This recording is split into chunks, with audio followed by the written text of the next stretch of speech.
Welcome to Pointless Conversations. I'm your host, Jesse, and today we're going to talk about something that I don't think a lot of people talk about, and it's the music and the scores of film and how important it is and how it elevates the movie and improves upon the movie, which, if it wasn't there, it will actually make either the scene worse or the movie worse.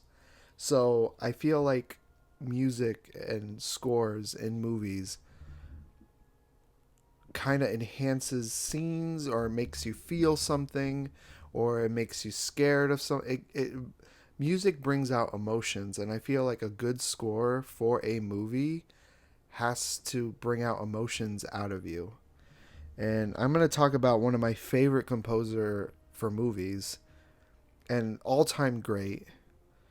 It has made so many iconic um, movie scores that I could have a whole podcast just dedicated to this guy and the music and that he contributions to movies and stuff.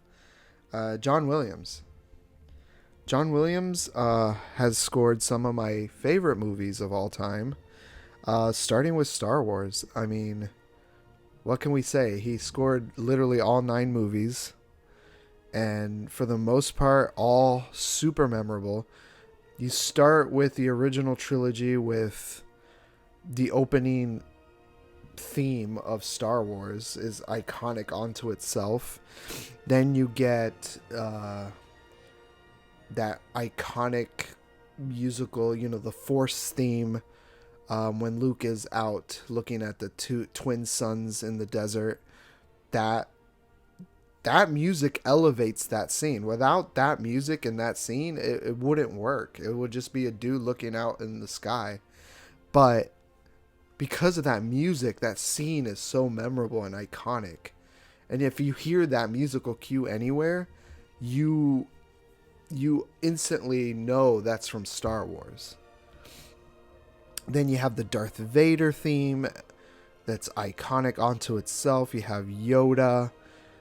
I could talk all day about the music of Star Wars because they're some of the most iconic music ever. And then you get to the prequel trilogy. You got Duel of the Fates. Such an iconic, as soon as that music turns on and that one scene where Darth Maul comes out and the music starts to swell and he brings out his double lightsaber, the music enhances that scene so much. Duel of the Fates is one of my favorites of John Williams. It's so synonymous with Star Wars. It's great. And then you have an Attack of the Clones. You have the Across the Star, the love theme, which is so beautiful. Love it. And then Revenge of the Sith, Battle of Heroes, so iconic, one of my favorite. And a little bit less memorable is the sequel trilogy, but I do enjoy Rey's theme. I think that's probably the most recognizable theme and then Kylo Ren's theme and the Resistance theme. Those are the 3 that stand out for me. Unfortunately, the sequel trilogy doesn't have as many memorable stuff from John Williams, but those 3 that I mentioned are pretty good. They're not as good as the original trilogy or the sequel trilogy, but iconic onto itself. Just the whole Star Wars canon of music with John Williams. All 9 movies are just amazing. Then he did the Harry Potter theme. That's iconic. I think his best score in the Harry Potter is Prisoner of Azkaban. John Williams did such a good job with the music in that 3rd Harry Potter movie. And plus, when you go to the theme parks at Universal, most of the songs the music that they play is all John Williams Harry Potter's from the first 3 movies. I think there's some things from the other movies, but the most iconic music from Harry Potter is the first three that John Williams scored. Then you have E.T., more iconic music from John Williams. Superman, the original Superman with Christopher Reeves, like that is like an iconic, like till this day, me as a Superman fan, love that theme, and sometimes we even want it back when we see a new Superman movie. So then you have Indiana Jones, also iconic theme. See, all these iconic, like, it elevates the movies. This is why music is so important to movies. Jurassic Park, the scene when they're getting to the island for the first time in the helicopter, and that music starts when they're going to the island, and then the main Jurassic Park theme that even in sequel after sequel, they still bring the iconic Jurassic Park theme back. And that's because of the genius that is John Williams. And the list goes on. Like, there's other stuff that I didn't mention. But I mentioned Star Wars, Harry Potter, E.T., Superman, Indiana Jones, Jurassic Park, because those are my personal favorites of John Williams. And all those, I own the soundtracks. I listen to them in the car. Like, they're just so iconic. Without that scores for these movies, I don't feel like those movies would be the same. I'm not saying the movies are bad without them, but I think having that kind of music in those movies just elevates the material. The other composer that I really enjoy and that brings gravitas to movies is Hans Zimmer. I mean, people forget that he scored The Lion King. Because, people remember that Elton John, did songs for The Lion King and sang some, but people forget that Hans Zimmer did the score. And I don't care what anyone says, but when Simba goes up Pride Rock at the finale, the climax of the movie, he defeated Scar, and that, he goes going up Pride Rock and that music starts to swell. That's Hans Zimmer.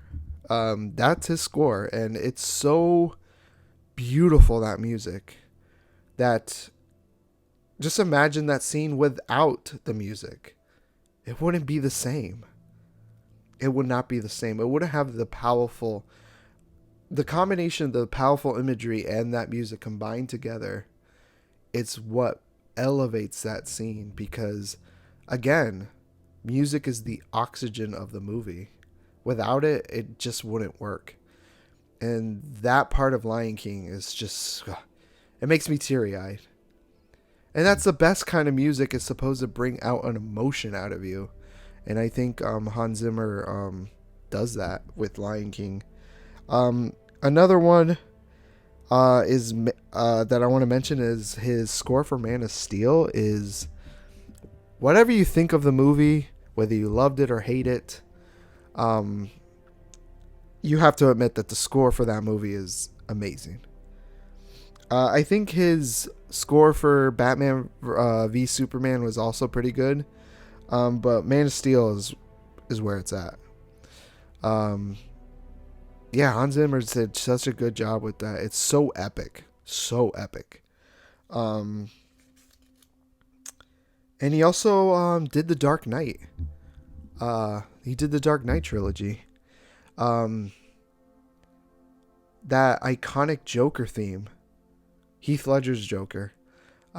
It's kind of reminds me of going back to John Williams with Jaws, which I forgot to mention. That's a pretty good score with the shark approaching with that music, that iconic music. With the Joker, when you knew he was lurking around, or something bad was about to happen, when that Joker theme started to play and build slowly, you knew it was like the shark from Jaws, just slowly approaching. And the Joker theme was like that in The Dark Knight. It was, and you knew when you heard that Joker theme like slowly and it gets louder and louder, you knew the Joker was near and something was about to go down. Hans Zimmer did that, and his scores for all three of those movies are pretty good. I want to mention the Howard Shore is also a really good composer. He did all the Lord of the Rings movies, and The Hobbit. I have mixed feelings about The Hobbit, but the Lord of the Rings soundtrack's score is so epic, so iconic. I listen to it all the time. You hear the music of those movies, and you know exactly what scene they're from. It takes you to Middle Earth when you listen to that music.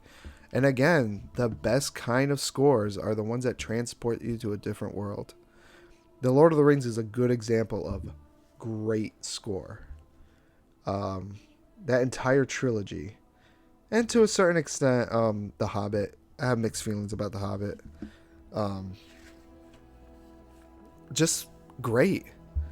Lord of the Rings just has so many iconic songs, or scores. It's just fantastic. Another of my favorite, though I have mixed feelings about this one, is Danny Elfman. Because he has, in the past, has done great musical scores. Beetlejuice comes to mind. Edward Scissorhands. The Nightmare Before Christmas. One of my favorite movies of all time. Anytime it's Christmas or Halloween, I put that music on, and it's fantastic. And he does the singing voice of Jack, so he's multi-talented.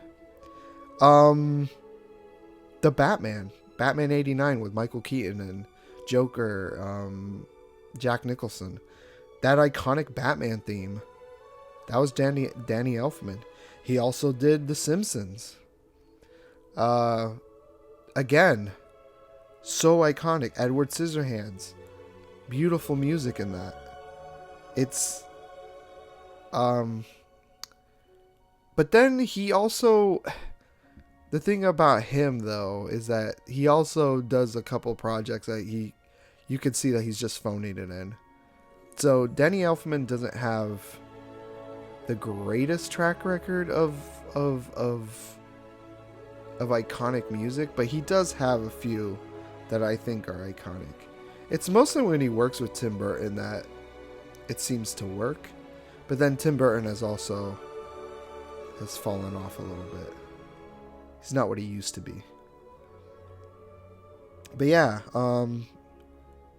Danny Elfman, I like some of his stuff, but the last one I want to talk about is Michael Giacchino. The first time I ever heard him and how beautiful his music that he composes was the TV show Lost. You ever listen to the the soundtracks of that show? Some of the saddest, most beautiful, like, that's where I discovered him. And he also done a couple Pixar movies that are one of my favorites and has iconic musical scores. One that comes to mind is Ratatouille. There's one theme, it's the overall Ratatouille theme, that is so beautiful. And when you go to Epcot and you go to, because at Epcot they open the Ratatouille ride, that's the music you hear, is that Michael Giacchino score.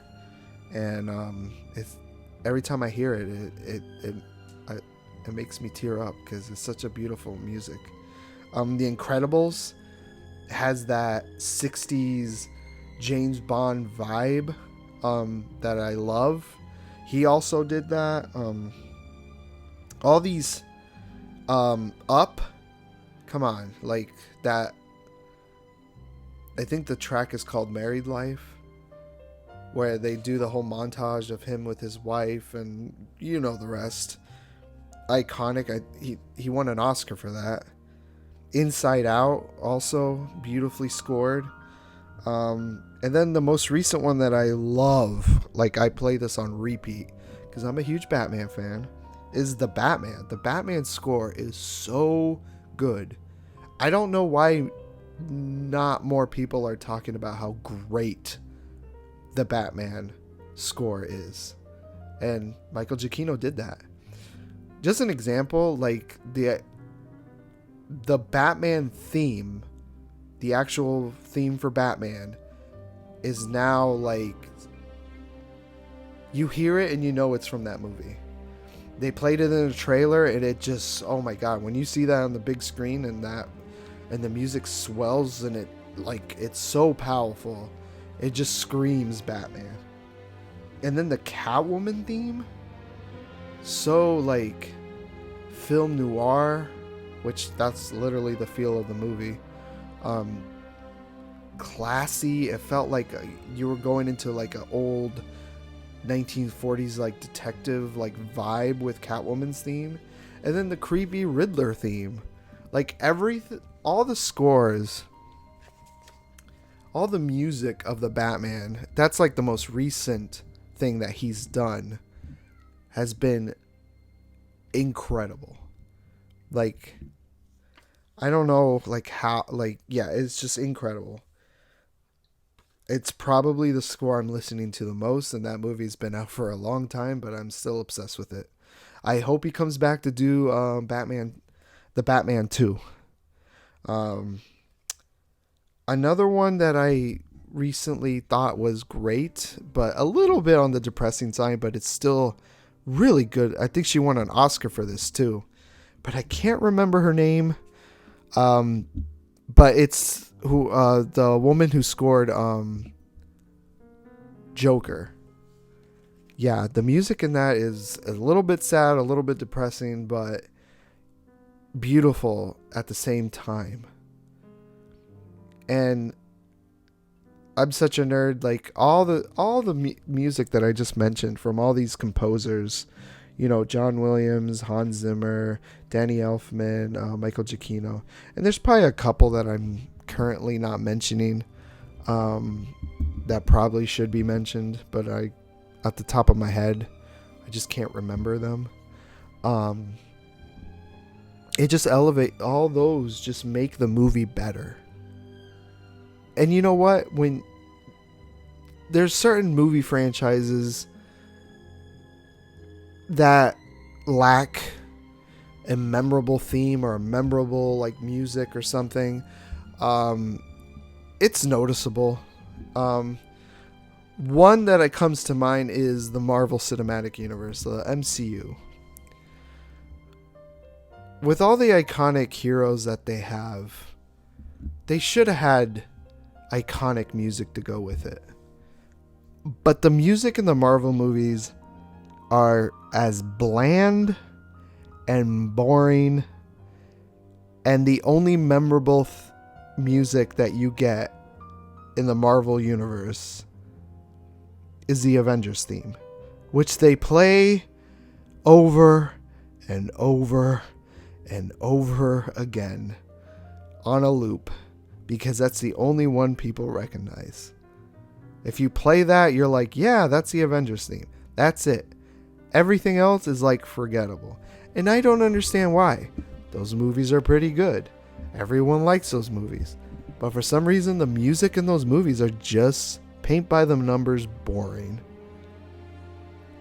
And I'm sorry, to me, I don't think having a bad score or a boring score deters people from watching a movie, or if the movie's good or bad, because some movies with boring scores are, you know,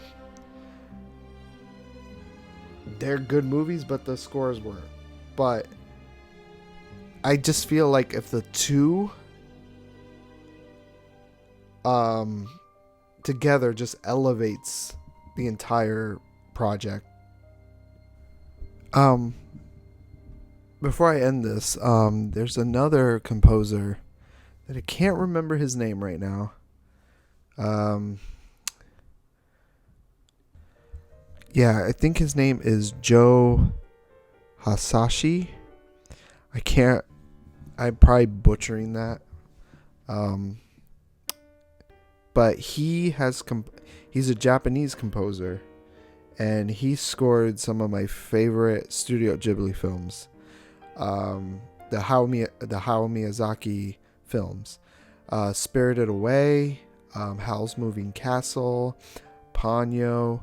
Like, his scores are so beautiful. Kiki's Delivery Service. Um,